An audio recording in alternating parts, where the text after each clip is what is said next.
Now, I started looking into Navel of the Sea, and I came across a man named Paul the Deacon, who was actually a monk in Europe.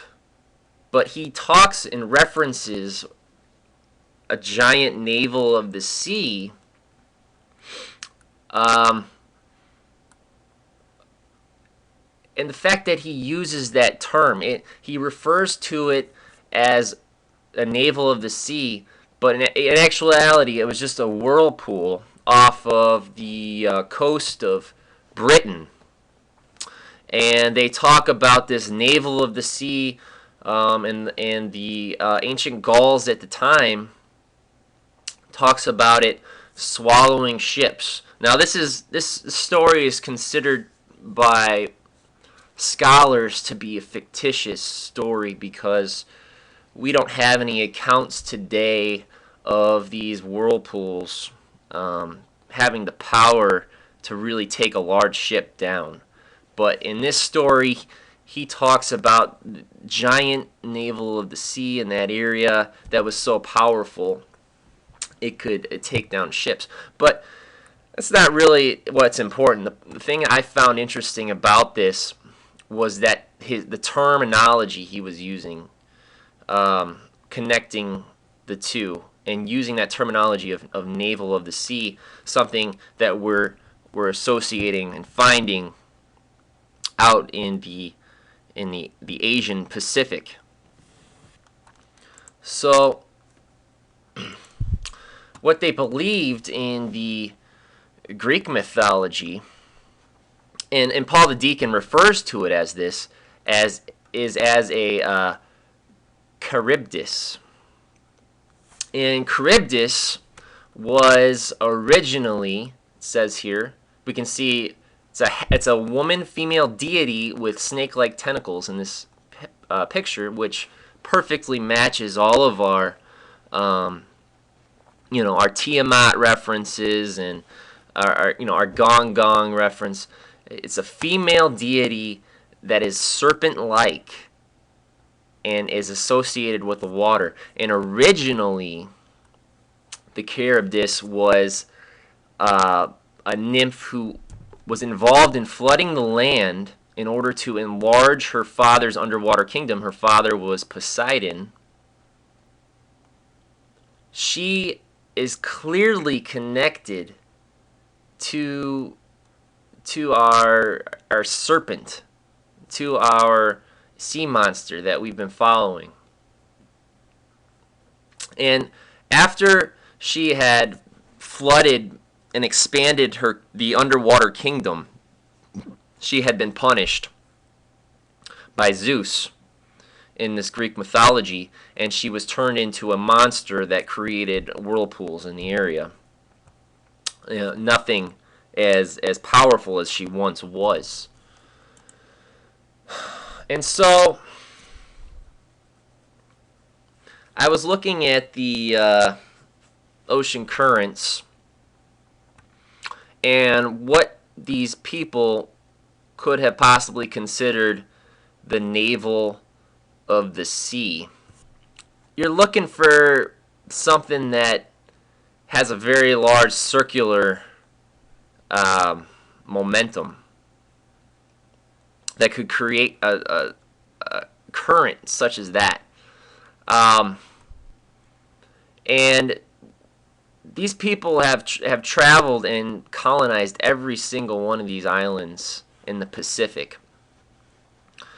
And when I looked at this and I was reading about the navel of the sea, I started thinking about perhaps the origins of these lines did not have to do necessarily with our land locations. Perhaps they were marking the navel of the sea. Perhaps X marks the spot here, and this would be the navel of the sea, our intersecting location, correlating with the solstice angles and the gravitational pull of the sun and the heat distributed from the sun during the summer months. And so when I looked at our location of this giant circular current, I then looked again at my map.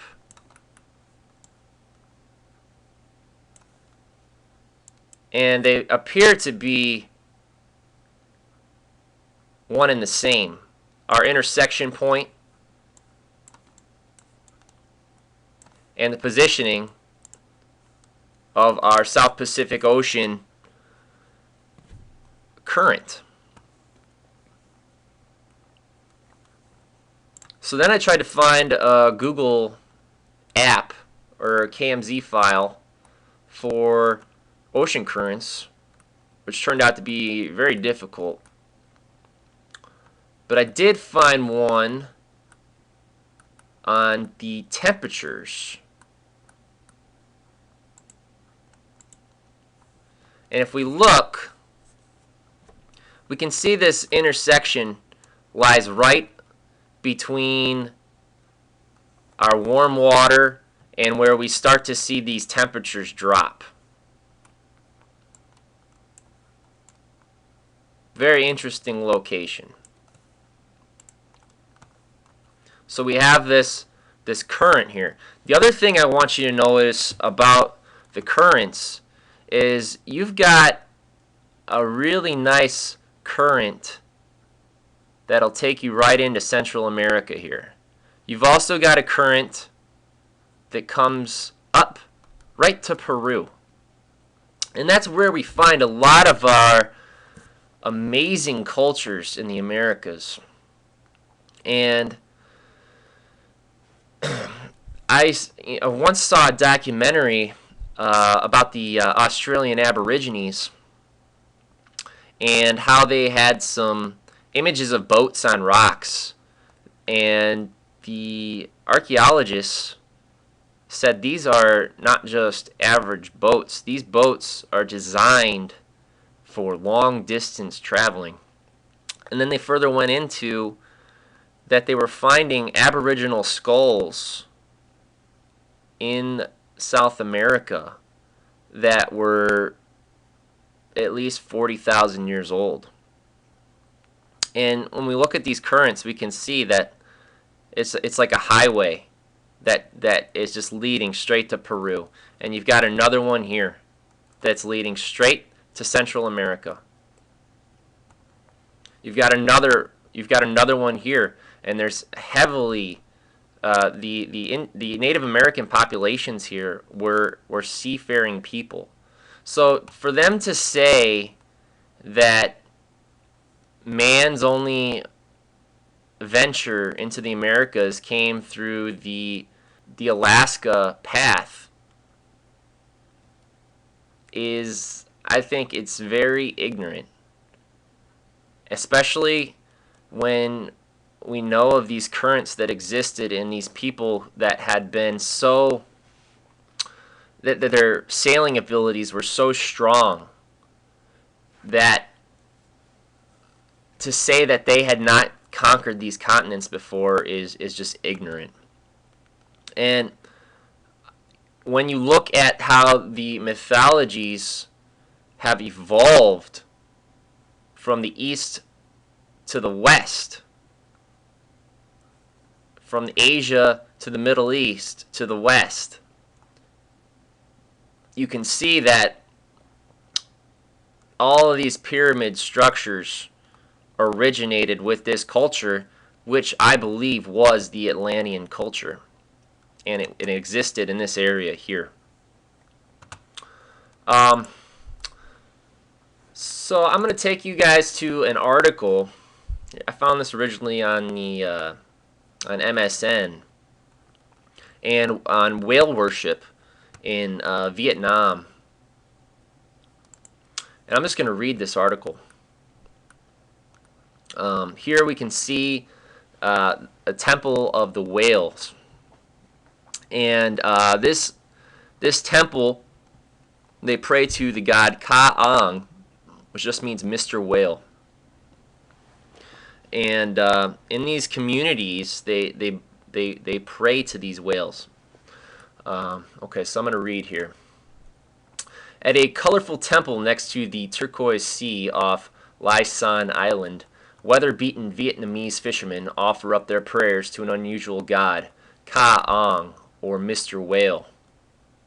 Before setting sail on a month-long voyage, Hagoyan Hang Loi makes a pilgrimage to the ornately decorated Tan Temple, which houses the remains of two sacred giant whales.